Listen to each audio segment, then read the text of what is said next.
Dia kata, dia bukan asap. Nak haramnya apa? Bila sebut khamar ni, cecair, ketui, asap, gas, apa sebagainya, apa bentuk apa sekalipun, memabukkan, sama hukum dia. Macamlah daun ketum tadi, tuan-tuan dirahmati Allah. Ayak dia tadi tu yang diproses tu. Nah, kalau dia kata dadah pula. Dadah saya proses, dia ketui biji, kami telan dia. Pil kuda, pil cimpanzi, pil beruk, pil kera, semua ada jenis nama ni. Dia kata telat dia ustaz, bukan cecair. Kalau arak tu dia kata boleh lah pasal ayak. Kalau kita nak sebut sebagai cecair tuan-tuan, dalam bahasa Arab, air anggur, perahan anggur tu tidak dipanggil sebagai khamar, dia dipanggil sebagai asir. Asir ni iaitu perahan ayak anggur yang diperam. Kemudian adalah benda-benda lain yang dicampur dalam tu, menyebabkan berlaku pening, khayal dan sebagainya. Kalau kita nak kata macam tu, tak betul. Sebab kalau kata-kata khamar tu cecair, tak. Khamar tu dia masuk semua kali. Kan? Ketui ke, cecair ke, gas ke, asap ke dan sebagainya.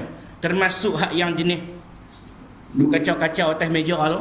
Lepas tu buh dalam camca layuk tu, lepas tu ligan asap. Bisa tengok tak ligan asap? Ligan asap tengok. Tak bisa tengok kan? Saya pun tak bisa tengok sebab apa? Sebab kita tak isap dadah. Kan kalau kita isap kita biasalah. Kita makan dadih je, dadah tak isap.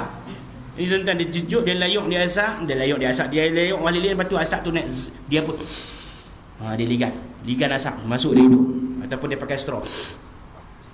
Bro, jadi ni tuan-tuan. Yang ni yang dah ada ni. Nabi bersih benda-benda ni dulu bersih dah. Tapi sekarang ni benda tu dia semakin maju. Mengikut peredaran zaman, dia semakin meningkat. Asalnya cecair dulu mabuk saja, dia naik lagi. Dia naik jadi ketui, dia naik jadi benda sapu. Macam-macam. Kan satu hari nanti tak ada masalah, tak mungkin tak mustahil. Satu masa nanti bila orang yang ketagih dadah dia ambil itu, dia calik tangan dia. Lepas tu pening. Alamak, bro. Layan. Dia hanya sapu. Lah ni telan. Satu masa nanti dia perkembangan dia lebih laju daripada kita. Kita tak dan cari penawar lagi. Penawar yang kita nak masuk iman tak dan masuk dalam dada lagi. Dia lagi dahsyat, kan? Satu masa nanti dia sapu kok engkung, sapu pening, kan? Ni tuan-tuan yang dirahmati Allah sekalian. Nabi datang baca semua benda tu untuk kita semua, bukan untuk orang Arab saja masa tu. Untuk kita semua, sebab perutusan Nabi SAW, wa ma arsalnaka illa rahmatan lil alamin, seluruh alam termasuk orang kafir. Nabi datang, rahmat yang Nabi bawa tu bukan untuk kita ya, untuk orang, tapi dah depa tak mau, tak dapatlah rahmat tu. Kalau nak ikut keseluruhan rahmatnya lil alamin, semua pokok tumbuhan semua akan dapat rahmat. Tapi bagi orang yang mau, orang yang tak mau tak dapat. Ni tuan-tuan yang dirahmati Allah sekalian. Dan yang keempat, peradaan Nabi SAW ini datang kepada kita ni, wa in kanu min qablu la fi dhalalin mubin, sedangkan ketika itu manusia berada di dalam kesesatan yang nyata, sesat yang nyata. Nabi lah membawa kesesatan itu kepada cahaya. Minaz zulumati ila nur, daripada kegelapan, kekufuran, kejahilan pada masa itu, ila nur, kepada cahaya Islam. Itulah yang dibawa oleh Nabi SAW untuk menyelamatkan manusia ini di dunia dan di akhirat. Maka tuan-tuan hadirin yang dirahmati Allah sekalian, hari ini kita mengambil periktibar tentang peristiwa kelahiran yang orang duk bahas lah ni, duk kelai lah ni. Dia kata Nabi tak suruh buat pun, apa pandai-pandai buat apa. Kan orang duk kelai ni. Hak kelai tu apa? Geng ustaz-ustaz nak kelai. Geng ustaz ni kata tak boleh buat. Ustaz ni kata nak kenapa? Dia kata tak boleh buat. Tak apa jenuh kelai. Tuan-tuan Nabi kata apa? Dalam satu hadis Anas bin Malik, kata Nabi SAW, la yu'minu ahadukum hatta akuna ahabba ilaihi min waladihi wa walidihi wan nasi ajma'in. Kata Nabi SAW, tidak beriman, kurang iman seseorang, tidak sempurna iman seseorang itu, hatta akuna ahabba ilaihi, sehinggakan mereka menjadikan diriku ini ahabba ilaihi, lebih dikasihinya min waladihi wa walidihi wan nasi ajma'in. Kasih kat Nabi tu lebih daripada sayang kat anak, lebih daripada sayang kat mak bapak, lebih daripada sayang kepada orang-orang lain. Saya nak tanya abang-abang kita hari ni, kan? Semakin hari semakin ramai kuliah kita, alhamdulillah. Saya nak tanya, sayang tak kat isteri? Tengok tak kata apa? Tengok belum? Apa tak kata? Nak tanya ni, sayang tak kat isteri abang-abang kita ni? Tak deras apa bunyi sayang macam tak sayang, dia kata sayang Ustaz tapi kalau tak ada dia seorang lagi lega mana sayang tak kat isteri abang kita ni? Tengok tak jawab tu ya. Baik, tanya Maklum pula. Maklum. Maklum. Maklum sayang tak ni kat suami-suami Maklum ni? Wah, tengok. Ikhlas jawab tu. Kalau dia tak ikhlas tu, sayang. Kan? Tapi saya ikhlasnya sayang tak kau sayang. Dia ikhlas tu. Tuan, dia nada tu boleh membezakan dah. Tapi saya dengar hak tengok kan, hak tepi hak ramai tak bunyi pun tu. Dia kata sayang bau saya tak ada dah. Dia kata. Sayang tak kat suami belum? Oh ni dia pakai. Sayang sungguh tu. Baik. Jadi dalam hadis ini Nabi perintahkan kita kalau kita sayang kat suami ke kat anak ke kat mak bapak ke, kita kena menjadikan Nabi itu lebih disayangi. Maknanya yang pertama sekali nak sayang siapa? Nabi. Itu di kalangan makhluk, di kalangan manusia ni orang yang pertama yang kita kena sayang ialah Nabi. Ni hadis disebut hatta akuna ahabba ilaihi, sehingga ia menjadikan aku ini lebih dikasihi daripada makhluk-makhluk yang lain. Itu di kalangan makhluk. Di kalangan bukan makhluk, yakni ialah Allah Subhanahu Wa Taala lah. Itu yang pertama. Di kalangan makhluk yang paling utama sekali ialah Nabi SAW. Oh, dia kata tak boleh Ustaz, kami ada suami kena utamakan suami. Ya, utamakan suami itu artinya kita tanda kita sayangkan Nabi. Sebab Nabi suruh kita taat pada suami. Bila kita taat pada suami artinya kita sayang pada Nabi tu.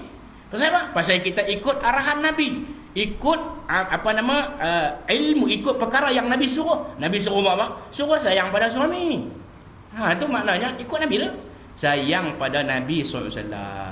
Bila sebut sayang pada Nabi SAW ini, apa kita nak kena buat? Kena buat apa? Buat hak Nabi suruh. Buat Nabi suruh. Nabi suruh kita jadi orang yang mukmin, yang bertakwa. Kita cek, kita takwa tak? Ataupun takut bini tua, ataupun macam-macam lah kan? Gimana? Kita takwa atau tidak? Itu kita kena cek kita. Tuan dirahmati Allah sekalian, bila sebut kita sayang pada Nabi, cinta pada Nabi SAW, maka datangnya Nabi itu membawa rahmat, dan Nabi juga bawa satu platform yang disebut sebagai uswatun hasanah ataupun disebut sebagai qudwatun salihah. Apa dia uswatun hasanah ni? Uswatun hasanah ni apa dia? Duk dengar tiap malam, radio pun pasang. Apa dia uswatun hasanah? Ini cara Nabi. Nabi dia nak mengajar, dia akan tanya dulu, lepas tu dia jawab. Baik.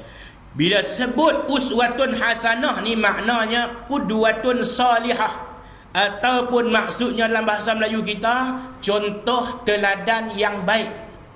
Contoh teladan yang baik yang Nabi tunjuk, yang inilah kita nak ikut. Itu nama dia uswatun hasanah. Dalam Al-Quran ada 3 tempat yang sebut pasal uswatun hasanah. Yang pertama suratul Ahzab ayat 21. Yang kedua suratul Mumtahanah ayat 4.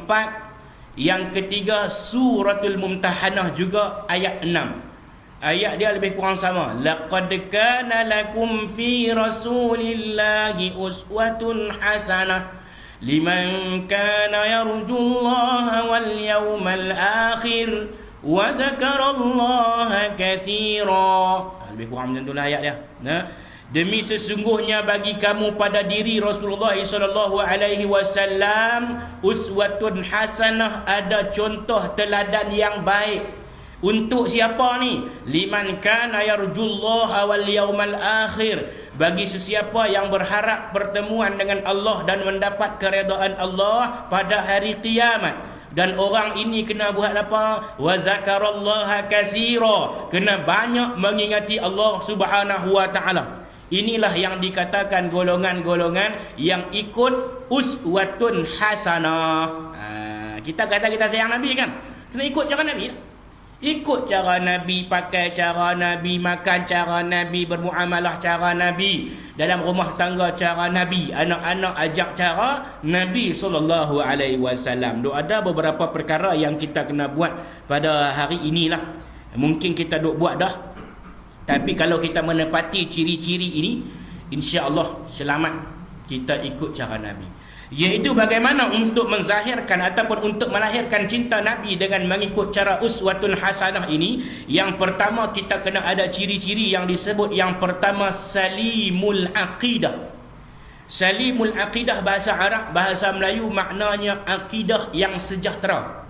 Apa dia akidah? Daripada perkataan bahasa Arab aqada, bermaksud simpulan. Yang kita simpul cakup dalam hati kita, dikemas-kemas. Itu akidah. Kalau sebatang pokok, contohnya ni daun, yang ni batang dia, kemudian ada dahan-dahan, ada rimbun daun, dan bawah ni akar. Bawah pada akar tu ada satu lagi akar, nama dia akar tunjang.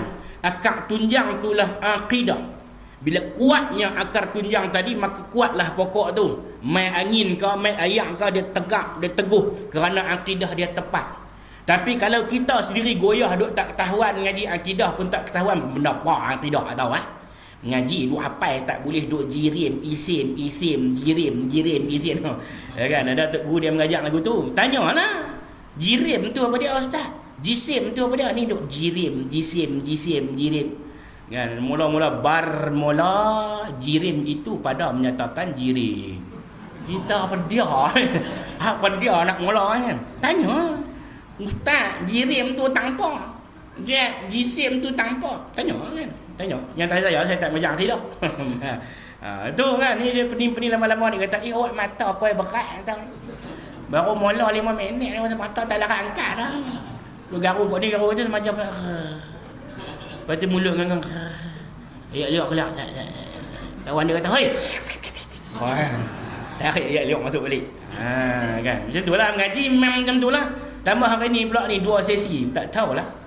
Dia kata 3 kali jaga orang ustaz, tak faham apa lagi ni. Ni tak masuk lagi, tak faham lagi lah. Ni nak masuk dia. Ya, salimul aqidah.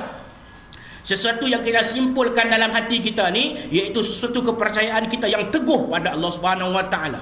Kepercayaan kita yang teguh kepada Nabi kita Muhammad sallallahu alaihi wasallam, dan kita melaksanakan apa yang kita percaya itu untuk Allah Subhanahu Wa Taala. Itu satu yang disebut sebagai akidah, iaitu simpulan dalam hati kita. Macam ni lah, senang nak bagi faham.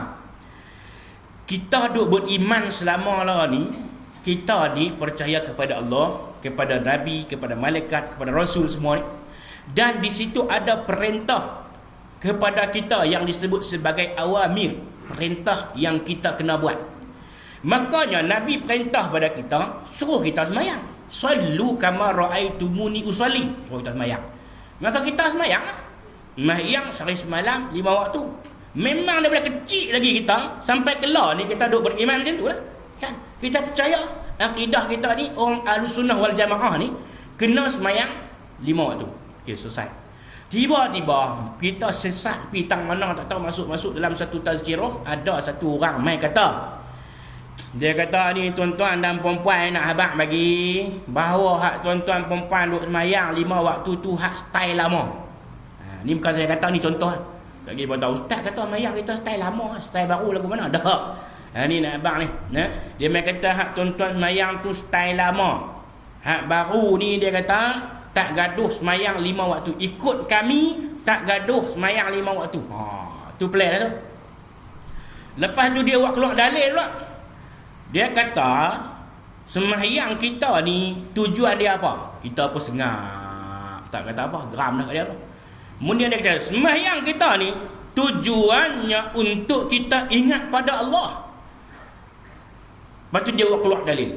Al-Quran sebut aqimis salata li zikri, tunaikanlah solat untuk ingat pada aku. Allah kata tunai sembahyang untuk ingat pada aku. Jadi kalau dah ingat, dia kata tak kena sembahyang dah ingat dah. Dia tanya dalam hati, ingat tak? Ingat. Kalau ingat tak ada sembahyang. Hak sembahyang tu dulu yang 5 waktu tu, masa tu kita tak ingat Allah. Sekarang